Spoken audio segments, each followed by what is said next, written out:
레위기 25장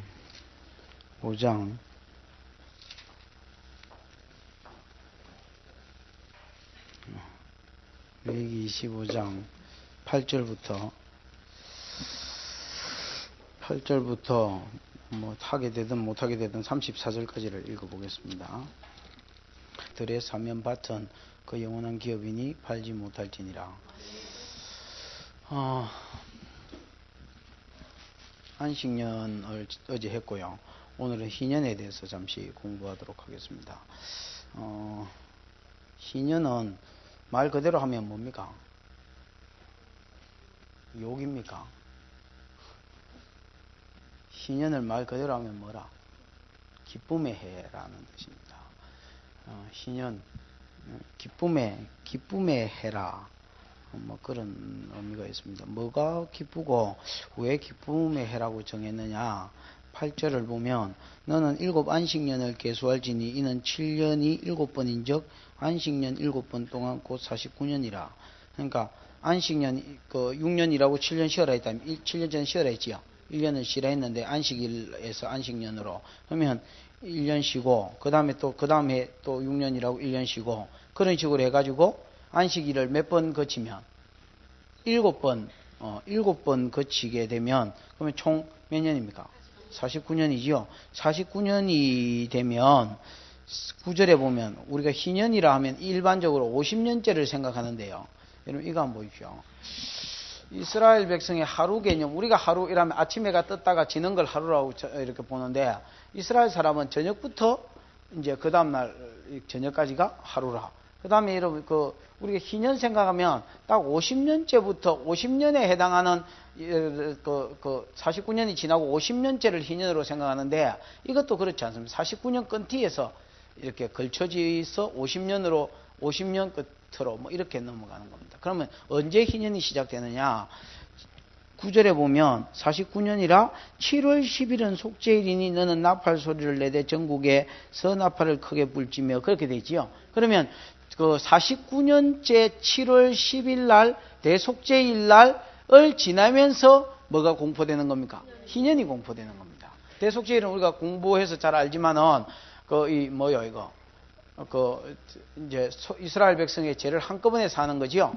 이스라엘 백성이 자기 죄를 지으면 그때부터마다 속죄제를 드렸습니다만은 그냥 그런 거 뭐 모르고 넘어간 것도 있을 거고 또 전체적으로 죄를 지었는데 모르고 넘어간 것도 있을 거고 이런 모든 죄를 한꺼번에 산받는 날이 되지요. 그래서 한 마리의 양은 하나님을 위해서 드려진 거는 피를 가지고 어디로 들어가고 지성소로 들어가고 한 마리는 아사세를 위해서 강야로 보내기 위해서 백성의 죄를 지고 멀리 이렇게 떠나는 이 날을 그러니까 하나님 제가 피에 의해서 가리워지고 내 죄는 멀리 떠나는 이게 이제 대속죄일인데 대속죄일이 되면 그러니까 49년째 대속죄일부터 시작해서 50년째 대속죄일 전날까지가 뭐다 말입니까? 희년이다. 그렇게 보는 게 오히려 맞겠습니다. 9절에 7월 10일은 속죄일이니 너는 나팔 소리를 내되 전국에서 나팔을 크게 불지며 50년을 거룩하게 하여 전국 거민에게 자유를 공포해라. 50년을 하나님 거룩하게 해라. 구별되게 해란 말이거든요. 그죠?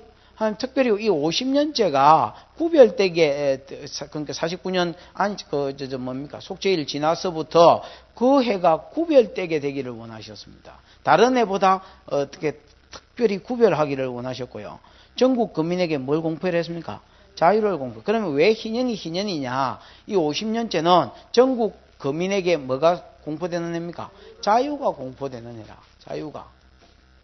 그럼 뭐로부터 자유입니까? 그 뒤에 보면 이 해는 너희에게 희년이니 기쁨의 해니 너희는 각각 그 기업으로 돌아가며 각각 그 가족에게로 돌아갈지며 그렇게 되어 있지요.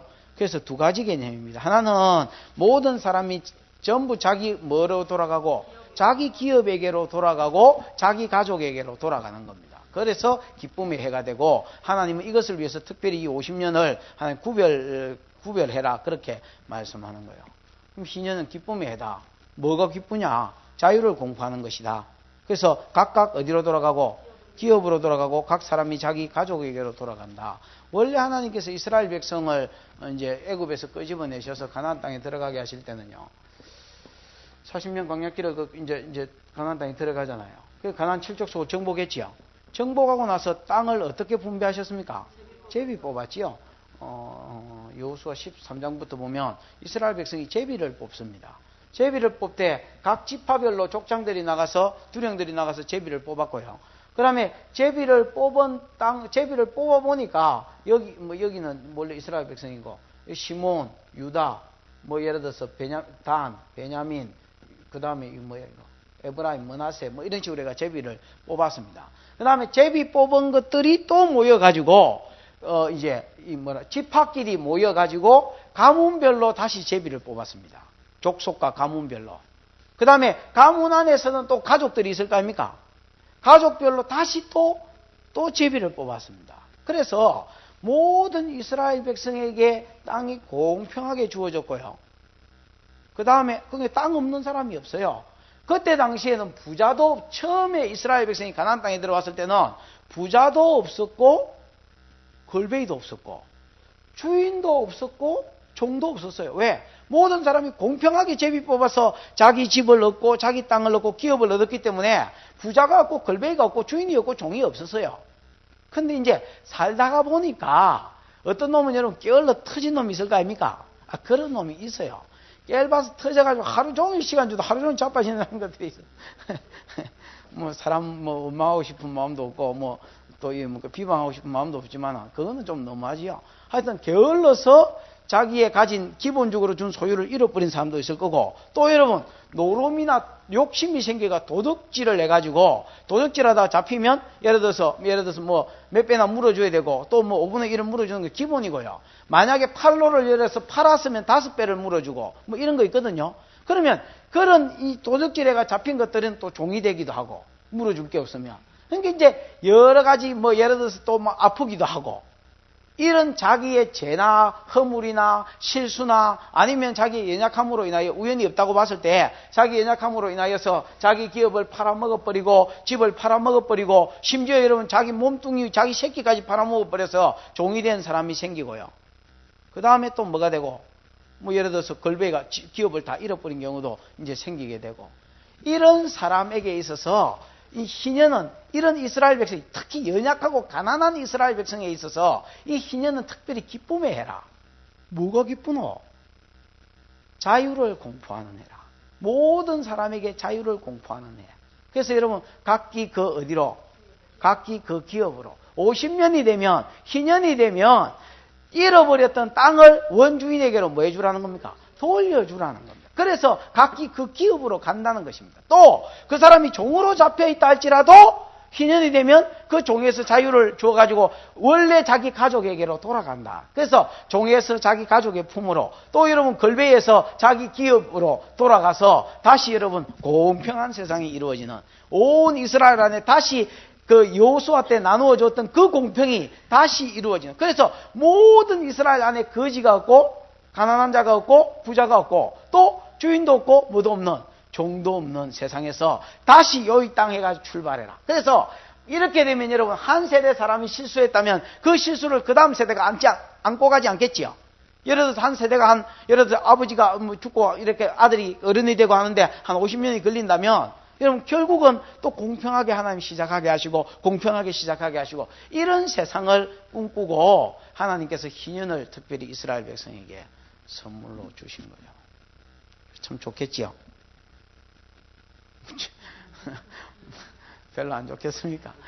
좀 부자는 좋기는 개떡나발이가 좋나 이러고 또 여러분 좀 없는 사람들은 그 참 좋겠다 이렇게 생각하기도 하고요. 그 다음에 여러분 또 그 종을 풀어줄 때는 그냥 맨손으로 풀어줄 수는 없고요.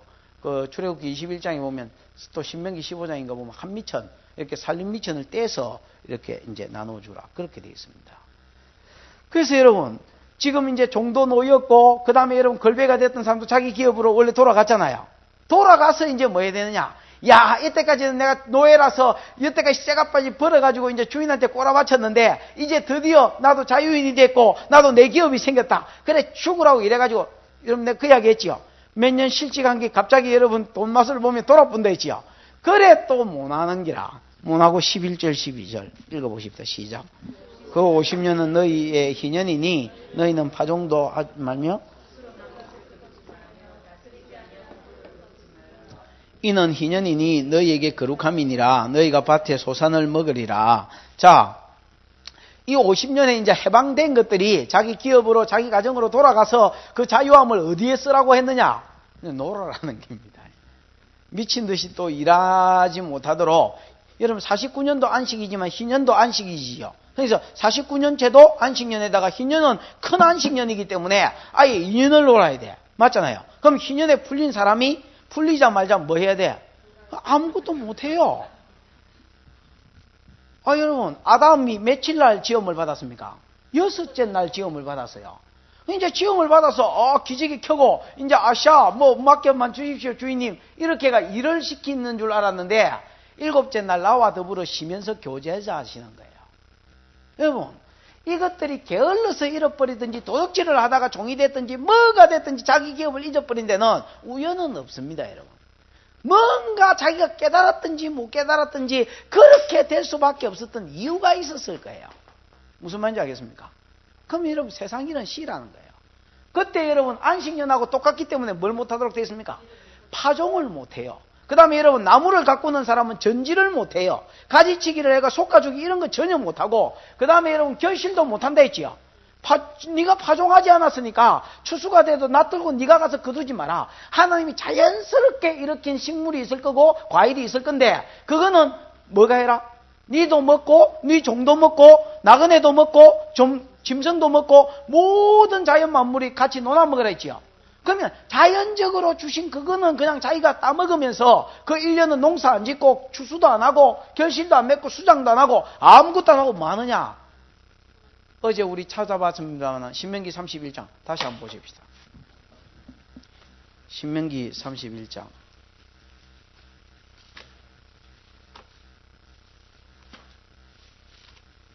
몇 절일 때까지요? 그렇게요. 기억력이 좋으시네요. 9절 거기에 보면 모세가 장로에게 주고 명하여 이르되 매 7년 끝에 정기년, 정기면제년 초막절에 온 이스라엘이 내 하나님 여호와 앞에 정기면제년이니까 그 안식년이지요. 안식년에 온 이스라엘이 내 하나님 여호와 앞 그 택하신 곳에 모일 때 율법을 낭독하여 온 이스라엘로 듣게 할지니 곧 백성의 남녀와 유치와 내 성 안에 우가는 타국인을 모으고 그들로 듣고 배우게 하고 내 하나님 여호와 언약의 신실한 하나님을 경외하게 하고 이 율법의 말씀을 내가 지켜 행하게 하고 또 너희가 요단을 건너서 얻을 가나안 땅 이제 가나안 땅이지요. 얻을 땅에 거하는 동안에 이 말씀을 알지 못하는 그들의 자녀로 듣고 내 하나님 여호와 경외하기를 배워라. 그래서 여러분 이스라엘 백성은 안식년 동안 특별히 뭐 했느냐? 여러분 특히 절기 때가 되면 이스라엘 백성 전부 한 곳에 불러 모아가지고 하나님과의 관계 속에서 하나님과의 관계 속에서 하나님께서 아브라함에게 주신 그 약속들이 있는데 이 여호와 하나님 아닙니까? 이 언약 안에서 내가 지금 어디에 와 있으며 그러면 힘쓸 일이 뭔지 그 관계 속에서 나를 다시 정립하게 하고 새끼도 모든 사람도 그거를 딱 정립하는데 1년을 사용해라는 겁니다. 그래서 여러분 세상 일 쉬고 하나님과의 관계 속에서 만약에 첫 번째 약속이 안 이루어졌다면 지금 첫 번째 약속을 이루기 위해서 두 번째 약속이 안 이루어졌다면 가나안 땅에 들어가기 위해서 가나안 땅에 들어갔다면 세 번째 약속 유다 왕국을 잘 보존하는 일에 힘쓰기 위해서 관계 속에서 나를 뭐 해라는 겁니까? 정립해라는 겁니다. 그거 회복하는데, 그리고 말씀을 외우고, 말씀을 배우고, 그래서 말씀대로 살 준비를 하는데 1년을 쓰라는 겁니다. 마치 여러분, 6일을 일하고 하루는 하나님 관계 속에서 나를 배우고, 또 말씀대로 살기를 배우는 것처럼, 하나님께서 이스라엘 백성이 그렇게 살기를 원하셨습니다. 1년을. 그럼 여러분, 희년이 돼가지고, 각기 그 기업으로 종에서, 자기 기업을 다 팔아먹었는데 기업으로 돌아갔지요? 그 다음에 여러분, 각기 그 가족에게로 돌아갔죠. 종이었는데, 돌아가서 뭐 해라고 그러느냐? 다시 뭉쳐진 가족과 함께 하나님 말씀을 배우고, 다시 뭉쳐진 기업에서 돈 버는데 힘쓰지 않고 뭘 배우고요? 하나님 말씀과 관계 속에서 내가 어떤 사람인지를 배우고, 그 말씀대로 살기를 원하셨어요.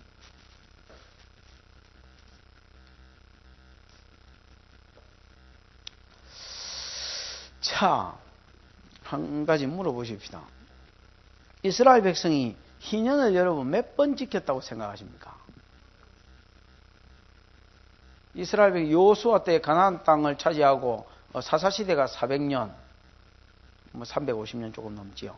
400년. 왕정시대가 다윗 왕이 거의 천년대 사람이니까, 맞나? 천년대 사람이지요. 그러면 예수까지 빵년대라고 봤을 때 1000년. 그럼 여러분 1500년 동안 안식일을 몇 번 지켰을까요? 안식 희년을 한 번도 여러분 역사에 예를 들어서 열왕기나 역대기나 희년 지켰다는 내용이 있는가 한번 보십시오. 한 번도 여러분 희년 지켰다는 내용이 없습니다. 오히려요 안식년도 여러분 면제년도 안 지켰습니다. 예레미야 한번 볼랍니까? 34장. 예레미야는 바벨론이 포로로 잡혀가는 그 시점에서 쓴 글인데, 예레미야 34장.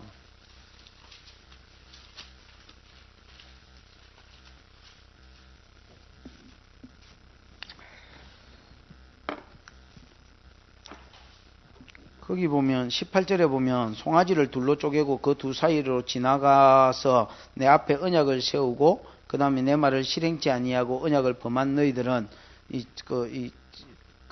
이스라엘 백성이 언약식을 맺을 때 짐승을 쪼개놓고 쪼개진 짐승 소리로 지나간다 했지요. 창세기 16장 할 때 공부했지요. 기억나나? 그때처럼 이스라엘 백성이 언약식을 맺었어요. 무슨 언약을 맺었느냐? 8절에 보면 있네. 7절에 보면요. 이스라엘의 46개 성읍이 다 부사지고 예루살렘과 라기스와 아세가 계사는 이런 것들만 이제 견고한 성읍들 2-3개만 남았습니다.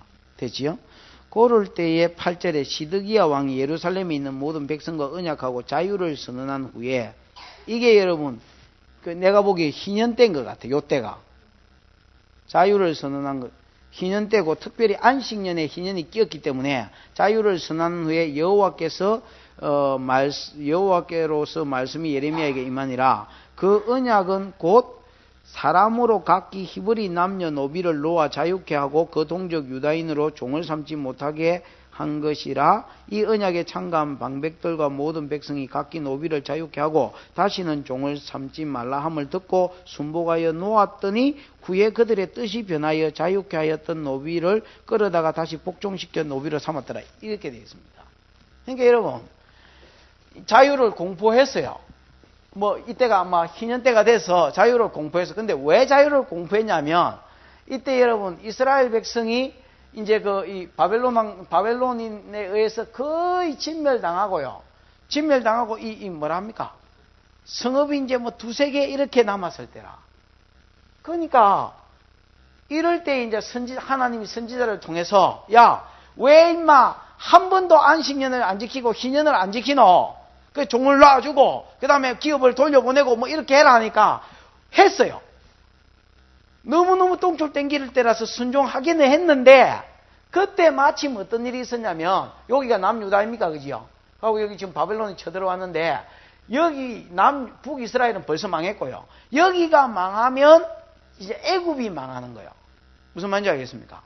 애굽으로 이게 어떻게 보면 방패막이가 되지는 땅이단 말이야. 그래서 애굽 사람이 지원병을 보낼 수밖에 없었어요. 그래야 이기 든든해야 나중에 여러분 지가 이게 방패막이가 돼주기 때문에 지원병을 보냈어요. 지원병이 올라오자 여기 쳐들어왔던 바벨론 사람들이 다시 고국으로 돌아갔어요. 놀래가지고 다시 돌아갔단 말이야. 다시 군사들 더 모아가 와야 되겠다고 돌아갔는데 돌아가는 거 딱 보니까 마음이 바뀌어가지고 놓아줬던 노비들 전부 다 가서 다시 잡아와가지고 다시 여러분 노비로 삼아버렸습니다. 그러니까 하나님 말씀은 뭐냐? 21절 한번 보십시오. 21절. 내가 또 유다왕 시드기야와 그 방백들을 그 원수의 손과 그 생명을 찾는 자의 손과 너희에게서 떠나간 바벨론 왕의 군대의 손에 붙이리라 그랬지요. 그 다음에 나 여호와가 말하는 보라 내가 그들에게 명하여 이 성에 다시 오게 하리니 그들이 이 성을 쳐서 불살할 것이라 이래 돼 있거든요.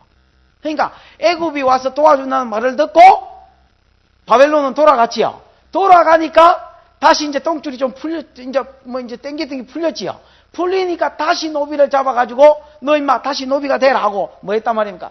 다시 노비로 삼아, 그러니까 하나님 앞에 세운 언약을 어겨버렸단 말이야. 그러니까 하나님도 내가 바벨론이 다시 와서 네가 노비로 잡혀가게 만들게. 네가 언약을 어겼으니까 그 언약대로, 네 맹세대로 네가 당해라. 그래서 여러분 바벨론이 와가지고 예루살렘 성전을 불태워버리고 자기들은 포로로 잡혀간 거예요.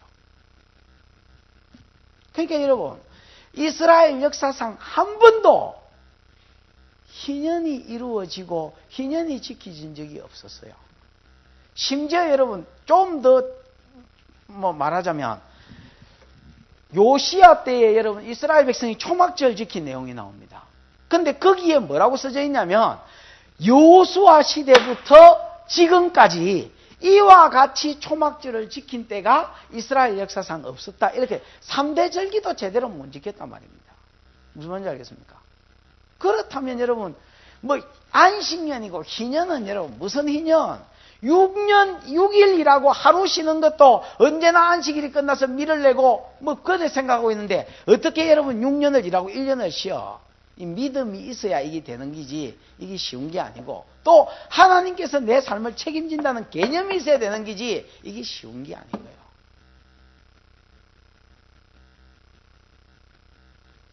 그 여러분 안식년이 안 지켜졌어요.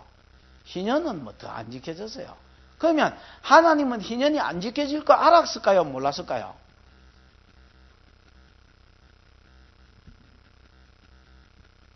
그렇게 알았겠다, 그지요? 알았으면 희년을 말라고 써놨을까요? 지키지도 않을 희년을. 욕도 아니고.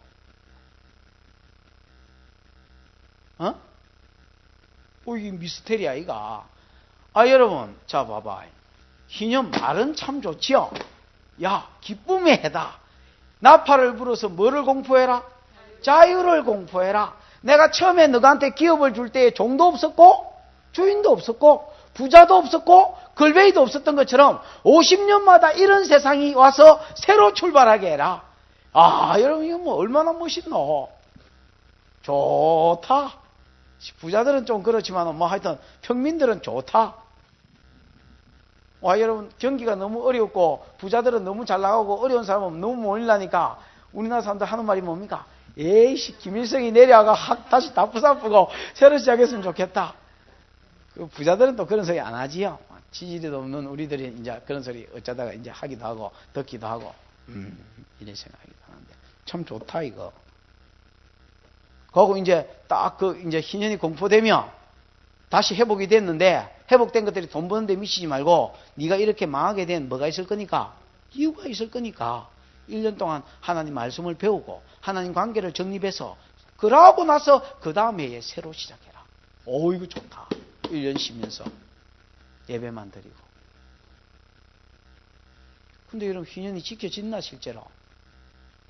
안 지켜졌으면 이건 말라고 써놨을까요? 아무리 이론이 좋아도 지키야 이로이지. 안 지켜지면 이거 안 지켜질 줄 하나님 가면 또 알았을 텐데 그럼 뭐라고 써놨을까요? 이사야 61장.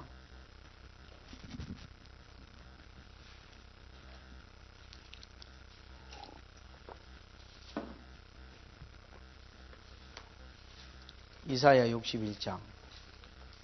이사야 61장. 희년은 이스라엘 백성이 지킨다고 여러분 지킬 수 있어서 사실 준 게 아니고요. 하나의 더 큰 예표가 있었습니다. 61장 1절에서 3절 한번 읽어볼랍니까? 시작. 주 여호와의 신이 내게 임하셨으니 이는 여호와께서 내게 기름을 부으사 가난한 자에게 아름다운 소식을 전하게 하려 하심이라. 나를 보내사 마음이 상한 자를 고치며 포로된 자에게 자유를 갇힌 자에게 노임을 전파하며 하나님의 여호와의 은혜의 해와 우리 하나님의 신원하는 날을 전파하여 모든 슬픈 자를 위로하되 무릇 시온에서 슬퍼하는 자에게 화관을 주어 그 죄를 대신하여 희락을 그 슬픔을 대신하여 찬송의 옷으로 그 근심을 대신하시고 그들로 의의 나무 곧 여호와의 심으신 바 그 영광을 나타낼 자라 일컬음을 얻게 하려 하심이니라. 여러분, 희년은 하나의 상징이었습니다. 뭐의 상징이냐? 장차 예수 그리스도가 주 여호와의 신이 내게 임하셨으니 이 내게는 예수님입니다. 이는 여호와께서 내게 기름을 부으사 예수님을 이 일을 위해서 기름 부었다는 거야. 기름 부었다는 것은 어떤 사명을 맡길 때에 하나님 기름을 붓거든요. 주 여호와께서 내게 기름을 부으사 가난한 자에게 아름다운 소식을, 특별히 여기 가난한 자라고 이야기한 것은 희년이 여러분 기쁜 소식 아닙니까? 이게 특별히 가난한 자에게 기쁜 소식 아닙니까? 그죠? 왜냐하면 돈 뺏겼고 기업으로 그거니까. 가난한 자에게 아름다운 소식을 전하게 하여 나를 하심으로 마음이 상하게 한 자를 고치며 포로된 자에게 자유를 갖춘 자에게 노임을 주며 은혜의 해, 이 희년입니다. 여호와의 은혜의 해와 우리 하나님의 신은의 날을 전파하며 모든 슬픈 자를 위로하게 하시되, 하여튼 슬픔을 제 대신 희락을 이런 그다음에 이런 거 나오지요. 그러면 누가복음 4장을 한번 보십시다. 16절인가?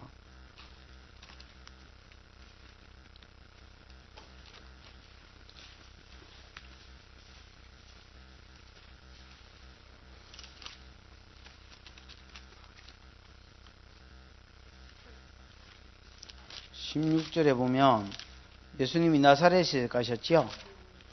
나사렛에 가셨을 때에 해당에서 성경을 읽으려고 서심해 선지자 이사야의 글을 드리거늘 책을 펴서 이렇게 기록된 데를 찾으시니 곧 주의 성령이 내게 임하셨으니 이는 가난한 자에게 복음을 전하게 하시려고 내게 기름을 부으시고 나를 보내서 포로된 자에게 자유를, 눈먼 자에 다시 보게 하며 전파하며 눌린 자를 자유케 하고 그 다음 주의 은혜의 해를 전파하게 하려 하심이라 하였더라. 이게 6장 1절에 3절 그거거든요. 맞지요?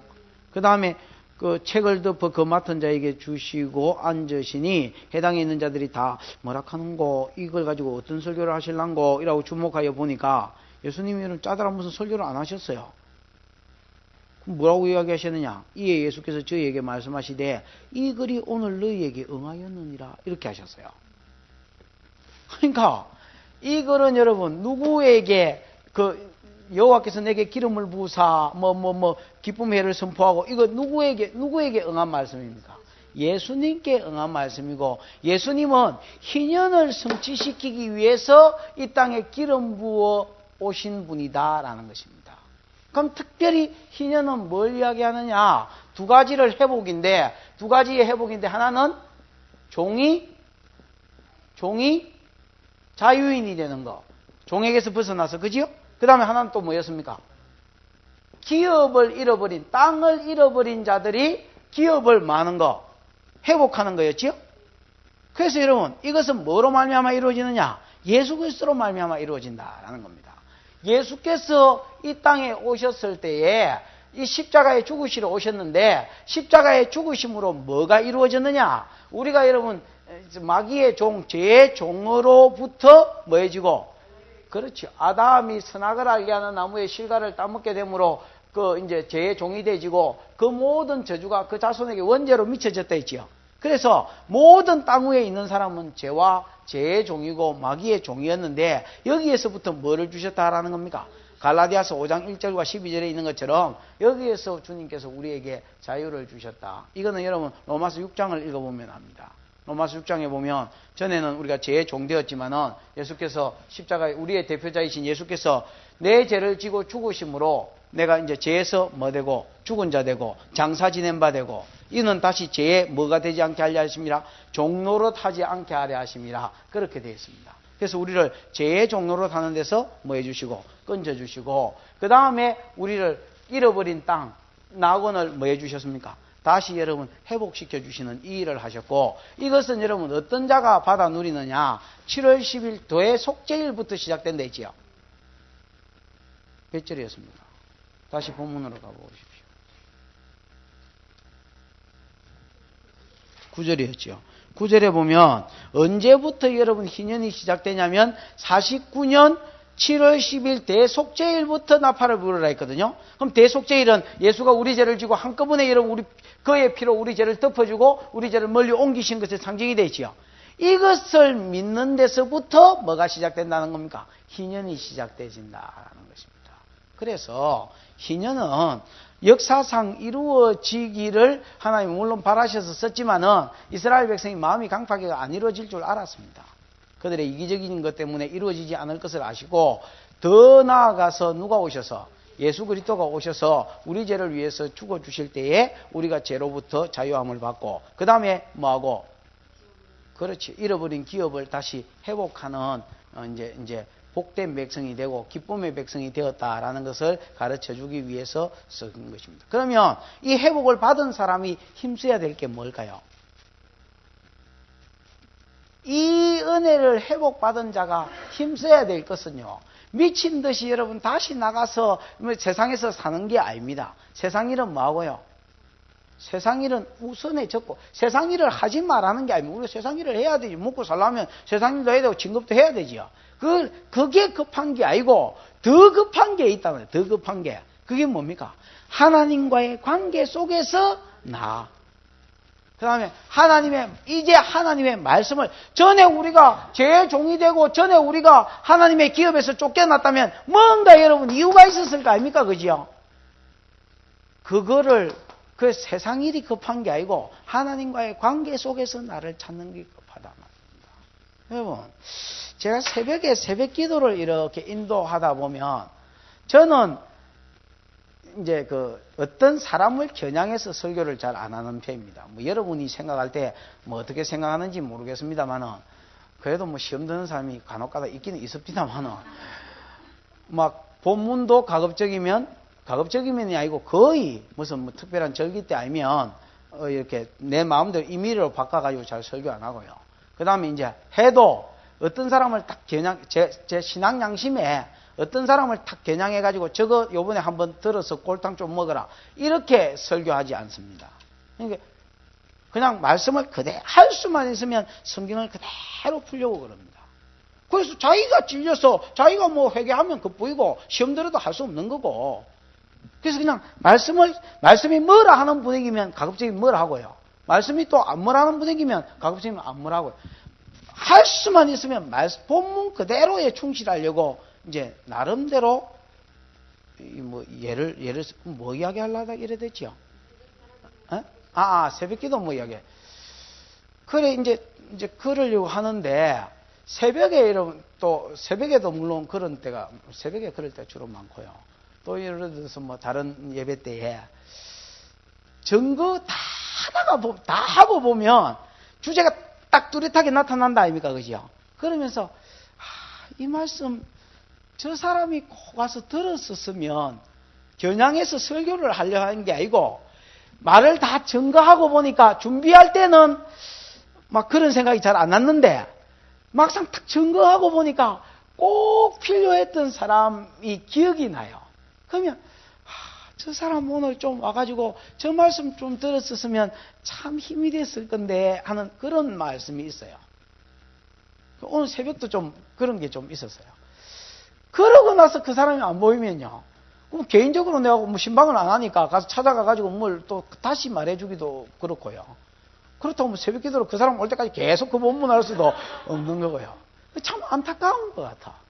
말씀 한마디가 그 사람한테 힘을 주고 다시 소생시키기도 하고, 또 여러분 그 말씀이 없어서 주저앉아 있기도 할 건데, 참 안타깝다. 하나님도 이제 마음이 거기에 있는 것 같아요. 너희가 희년에 의해서 예수 그리스도로 인하여서 잃어버린 기업을 되찾았고 죄의 종로로 단 데서 벗어났다면 제일 먼저 힘써야 될 게 뭐다 말입니까? 미친 듯이 여러분 그래 다시 막 세상 일에 뛰어들지 말고 그거를 좀 뒤로 하고 하나님과의 관계를 회복하고 말씀을 정립해서 그 말씀이 생각 속에 묻어나오고 말 속에 묻어나오고 결정 속에 묻어나오고 행동 속에 좀 묻어나오도록, 여러분 말씀이 들앉아 있는 사람이 말을 하면요 답이 다 비슷합니다. 내가 예를 들어서 어떤 일을 이렇게 결정할 때요, 그 사람 결정을 위임시켜버리는 사람이 몇 사람 있어요. 야, 네 생각대로 하면 된다. 네 생각대로. 그러면 거의 틀림없이 니 뭐라고 나중에 이야기해 주는데 이렇게 물어보면 제 생각은 그대로예요. 그러니까 그 사람한테는 내가 뭐 굳이 답을 줄 게 없어. 다 여러분 한 생각을 품고 있는 겁니다. 그게 어디서 나왔겠습니까? 서로 여러분 말씀을 읽고 듣고 배우고 전하면서 느끼던 거예요. 거기 생각 속에 묻어나오기 때문에 성별이 다르고 나이가 다르고 시대가 다른데도 똑같은 답이 나오는 겁니다. 그러나 여러분 하나님의 말씀이 없는 교회에 이렇게 가서 이렇게 이야기를 해보면요. 생각이 아다리가 안 돼요. 안 맞아. 절대로 안 맞아.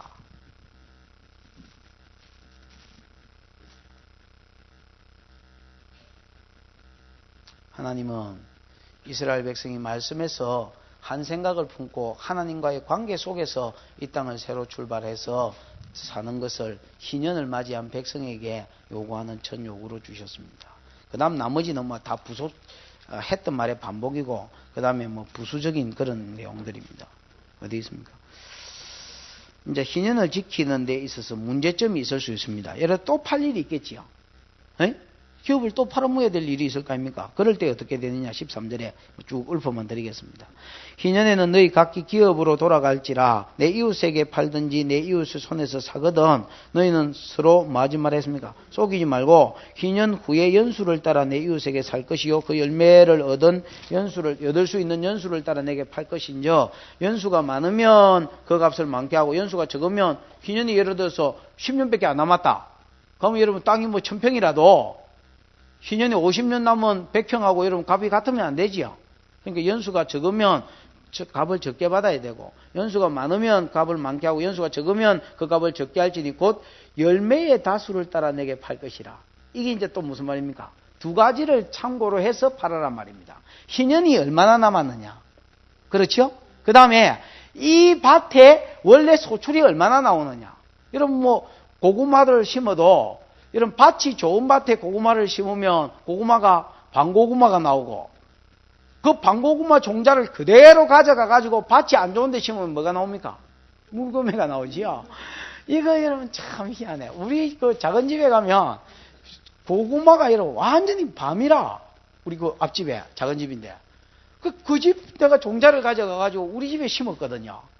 물고구마가 티 나오는 거예요. 내가 심어봤기 때문에 이거는 종자가 아니고 이건 밭이구나, 밭. 밭이 좋으면 여러분 열매가 많이 맺힐 수 있잖아요. 그런 밭 같으면 뭐해란 말입니까? 값을 많이 받고 희년에 또 연수를 따라서 값에 이제 정도가 있게 팔아라는 말. 그러면 이거는 여러분 뭘 이야기하냐면 하나님이 지금 경작을 위해서 예를 들어서 포도 농사를 짓는 밭을 판다면 포도 경작권만 사는 것이지 땅을 근본적으로 파는 것은 아니다 말입니다. 무슨 말인지 알겠습니까? 희년 동안에 밭의 소출의 얼마에 따라서 값을 결정해라 했으니까 언젠가 이 땅은 내게로 돌아올 것을 내가 확신하고 믿는 가운데서 예를 들어서 희년이 오기까지에 내가 어려워서 팔게 되면 그 포도 농사의 경작권만 팔아라는 거지 땅은 팔 수가 없다는 겁니다. 왜 그렇습니까? 23절에 토지를 영영히 팔지는 말 것은 토지는 다 내 것임이라. 우리는 나그네요 우거하는 자로서 하나님께서 받은 청지기로서 그 땅을 집을 그 자식을 받았을 뿐이지 그 돈을 받아서 우리가 대신 하나님 대신에 사용할 뿐이지 누릴 뿐이지 우리가 주인은 아니다는 겁니다. 여러분 내 새끼 주인 내가 아니고 내 집 주인이 내가 아니고 내 땅 주인이 내가 아니라는 겁니다.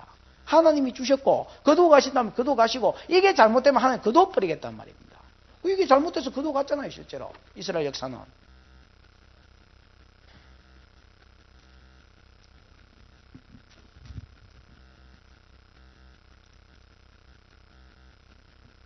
17절에 너희는 서로 속이지 말고 너희 하나님을 경외해라. 나는 너희 하나님 여호와니라. 그러니까 결국은 여러분 다시 팔 일이 있더라도 경작권만 뭐 해라.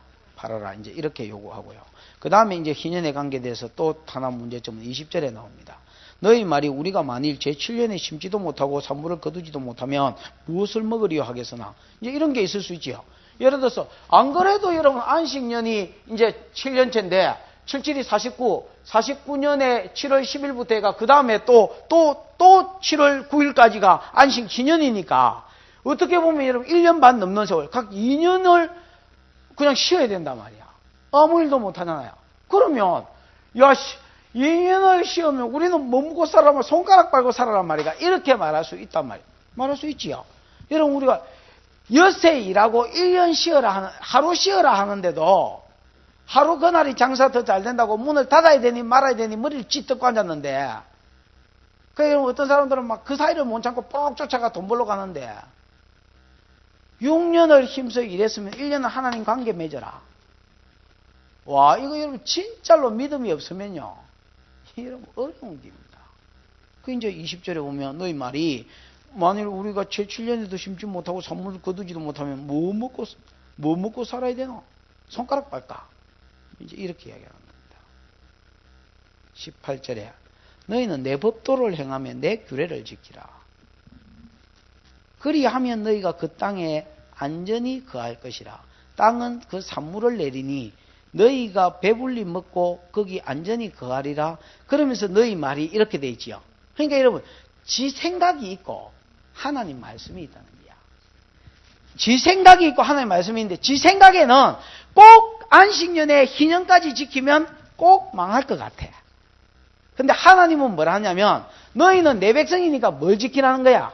내 말을 듣고 지키고 행해라는 거야.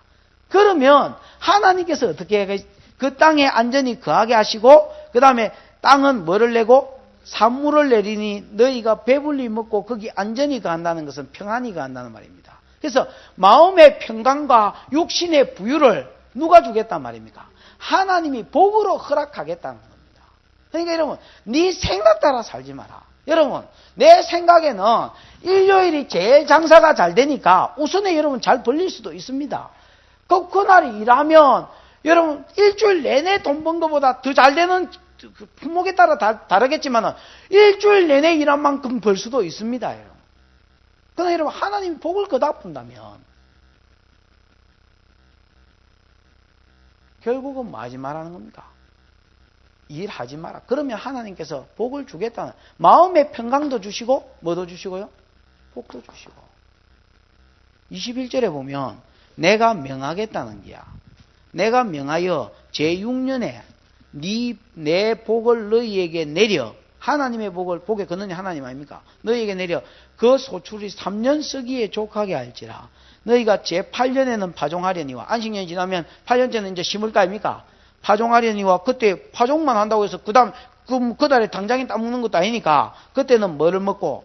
묵은 곡식을 먹고 9년 추수하기까지도 묵은 곡식을 먹을 정도로, 그러니까 여러분 한 서너 배는 더 먹겠다, 풍족하게 죽겠다. 우리 여러분 안식년 기억하지만은 만나를 거두러 나갔을 때에 안식일에는 뭐 하지 말아 했습니까? 만나가 없을 거니까 거두지 말아 했잖아요. 나가지도 말아 했잖아요. 근데 어떤 놈은 또 안식일 날 나갔더니 먹을 것이 없었고, 그러면 안식일 전날 2배를 주스라 했거든. 평소에 여러분 욕심이 있어가지고 많이 주워봤더니 썩고 냄새가 나고 아끼다 똥됐지요. 그 냄새도 나고 벌거지도 생겼는데 방역기구도 없는데, 그러면 여러분 이런 시점에서 또 주워야 되나? 근데 여러분 안식일 전날은 주웠더니 냄새도 안 나고 상하지도 아니하고 벌레도 안 생기고 안식일날 먹도록 하신 것처럼 안식년도 똑같이 하겠다는 거야.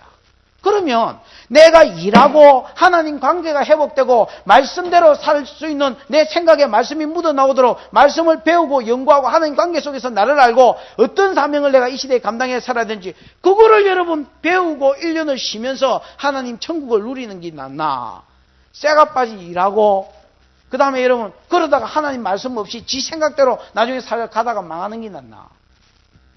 결국 여러분 하나님은 네 생각대로 살다가 망하는 세상 되기 싫으면 안식년을 뭐해서 지키고 희년을 지켜서 그때 말씀을 배워서 말씀부터 시작. 공평해졌을 때에, 다시 모든 것이 회복되어서 공평해졌을 때에 말씀을 배우는 것에서부터 출발해라는 거야. 그러면 하나님께서 뭐 해주셔서 말씀 배우는 그 시간, 그 손내 받은 시간은, 네가 손내 본 것 같은 거는 하나님이 하늘에서 복을 주셔서 떼어주겠다는 거야. 여러분 여기 25장이고 26장이 그 결론이라고 보면 되겠습니다. 27장은 부록이라고 보면 되겠습니다. 무슨 말인지 알겠습니까? 그럼 27장인 결론, 26장인 결론이 뭐요? 축복장과 저주장 아닙니까? 너희가 말씀대로 살면 내가 어디 가도 들어가도 복, 나가도 복, 오만 때만 돼 다 복을 주고, 이 신명기 28장하고 똑같은 겁니다. 그 다음에 이런 말씀대로 안 살면 뭐 들어가도 저주, 나가도 저주, 뭐 전쟁, 기근 뭐 이런 거 아닙니까? 그죠? 그러니까 여러분, 하나님 복 주느냐 안 주느냐에 따라서 성도는 망하고 뭐 되고 안 되고 달렸거든.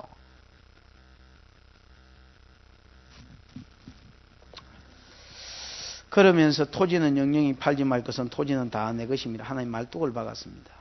이스라엘 백성으로 미친 듯이 여러분 토지를 사지 못하도록, 사서 처재지 못하도록 딱 그 어떤 인간적인 욕심의 제동을 딱 걸어놨습니다. 사명을 위주로 살고 하나님 관계 중심으로 살지 미친놈처럼 돈을 처재지 못하도록 제동을 딱 걸어놓는 거예요. 우리도 마찬가지입니다. 주일날 돈 더 많이 벌 수 있지요. 그러나 하나님 주일날은 온전히 지키라 하고 세상 일은 쉬어라고 예배드리라 하므로 우리가 이런 미친 듯이 세상에 돈 버는데 제동을 딱 걸어놨어요. 아, 그럼 성도들은 가난하게 살기를 하나님 원하시는구나. 아니, 그 일을 믿음으로 감당할 때 뭘 주신다고요? 복을 주셔서 나머지는 하나님이 채워주시는 걸로 살게 하시겠다는 말입니다. 그러니까 이게 뭐가 필요한 거예요? 믿음이 필요한 거예요. 제 3년 쓰기에 족한 것을 6년째에 채워주리라는 믿음이 필요한 거예요. 믿음이 없으니까요, 안식년을 지킬 엄두를 못 내는 거예요. 안식일을 못 지키는데 어떻게 안식년을 지켜? 택도 없는 소리지. 그럼 안식년은 지켜야 누가 기대되지는 겁니까? 지켜야 예수 그리스도가 기대되지는 거거든. 안식년의 원래 그 예표는 예수 그리스도가 오셔서 우리를 죄 가운데서 풀어주고 죄의 종 가운데서 풀어주고 잃어버린 기업을 회복시켜주는 데 있거든. 이거를 여러분 풀어줌으로 또 내가 풀려남으로 그 다음에 기업을 도로 찾음으로 이 안식년이 여러분 뚜렷해지고 예수 그리스도가 오셔서 하실 일이 뚜렷해지고 기대되지는 거거든요.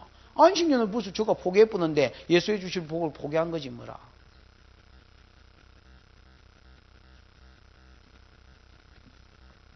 그래서 토지는 내 것이다.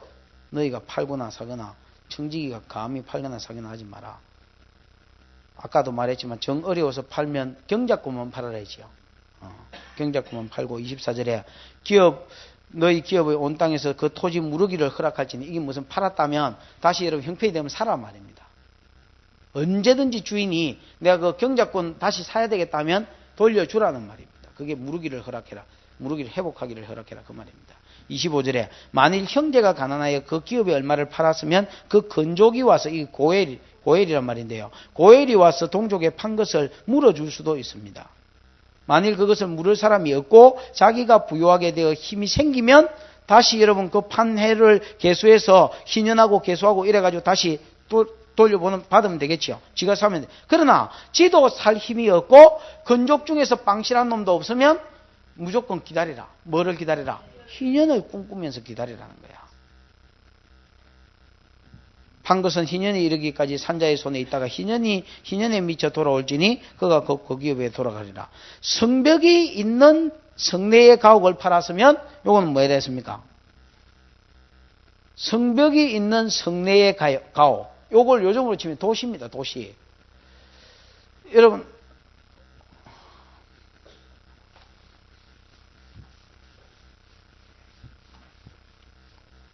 요즘도 이제 우리가 도시가 있고 시골이 있다 아닙니까? 그죠?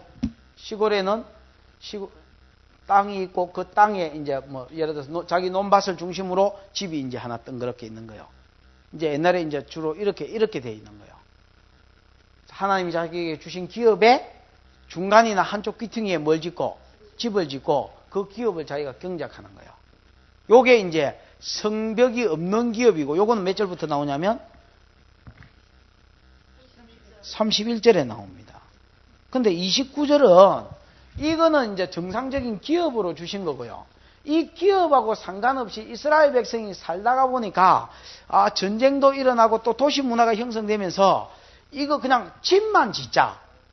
우리가 살 집만 짓고 기업은 여기 따로 있는데 네 기업 내 기업 이래가지고 막 성 밖에 나가서 농사 짓고 그 대적이 쳐들어올지도 모르니까 살 때는 어떻게 들어가서 살자. 여기 들어가서 살자. 요렇게 이제 약속이 되지 가지고 성벽이 있는 성읍 내가 이제 형성이 되지, 도시가 형성이 됐습니다. 됐죠? 근데 요런 가옥들은 팔면 1년 안에 물을 수 있다는 겁니다. 무슨 말인지 알겠습니까? 요런 게 팔면 1년 안에 다시 물을 수 있고, 주년 내에, 즉 1년 안에 무르지 못하면 산놈 소유가 돼서 희년이 돼도 돌려줄 필요가 없다는 겁니다. 무슨 말인지 알겠습니까? 요거는 자기의 어떤 자기 스스로 만들어낸 지 기업이고 지 소유입니다. 소득입니다. 그래서 하나님이 여기에 대해서는 하나님이 책임지지 않으셨습니다. 왜냐하면 원래 하나님이 꿈꾸던 게 아니거든. 주신 기업이 아니거든. 그러나 요거는 좀 다릅니다. 31절인가 내가 몇 절인가 잘 모르겠는데 몇 절입니까? 31절에 보면 이제 촌락에 있는 집 가옥은요. 팔면 그 땅과 일례라 했지요. 이게 전토와 일례로 예를 들어서 실년이 되면 다시 이제 돌려받을 수도 있고, 아니면 지가 돈이 생기면 다시 찾아도 되고, 건족이 고엘이 돈이 있으면 다시 사주기도 할 수 있고, 이렇게 똑같단 말입니다. 땅하고 무슨 말인지 알겠죠? 그러면 요거는 왜 그렇게 됐느냐? 요거는 하나님이 주신 기업에 이거를 내가 여기에 뭐를 짓고 집을 짓고 요거를 이제 농사를 짓고 살거든. 무슨 말인지 알겠습니까? 그러니까 요 집을 뭘로 보는 겁니까? 기업의 한 부분으로 보는 거예요.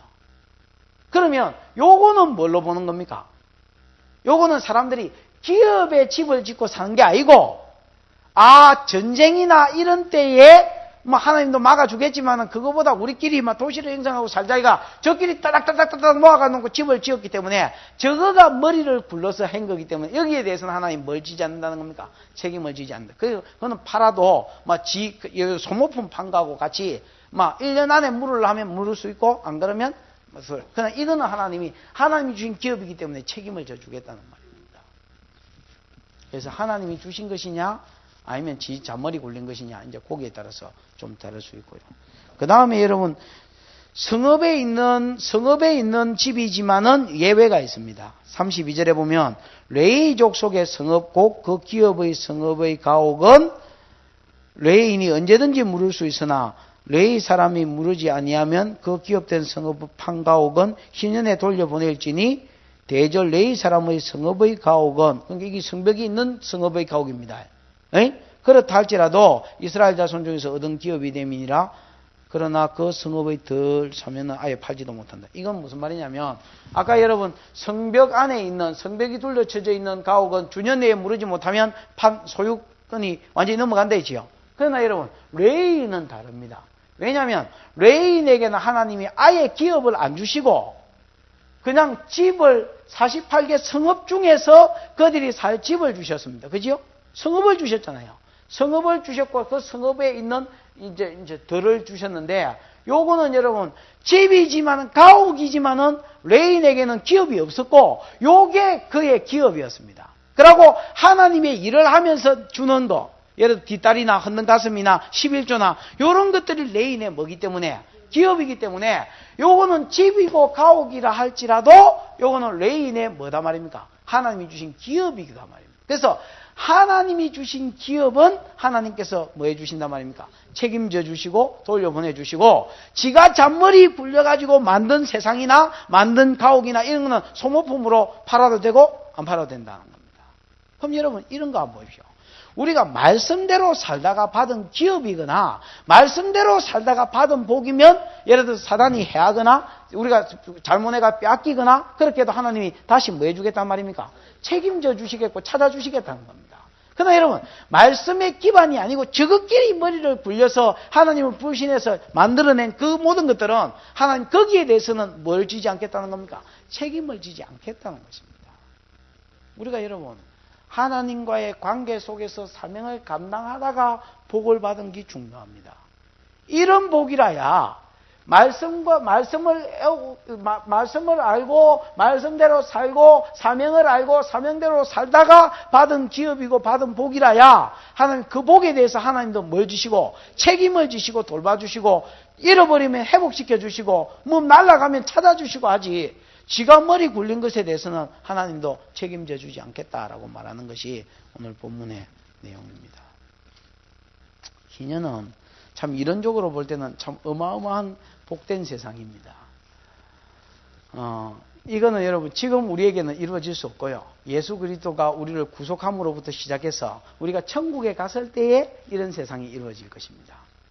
무슨 말인지 알겠습니까? 모든 사람에게 하나님께서 뭘 주시고 하나님의 영광을 입혀주시고, 그 다음에 제 종에서 풀어주시고, 그 다음에 이런 뭘 주시고 상을 주시고 집을 주시고, 이때는 우리가 뭐 하나님 주신 영광이 각각 다르겠지만은 그렇다고 종노릇하고 뭐 하이노릇하고 이런 거는 아닙니다.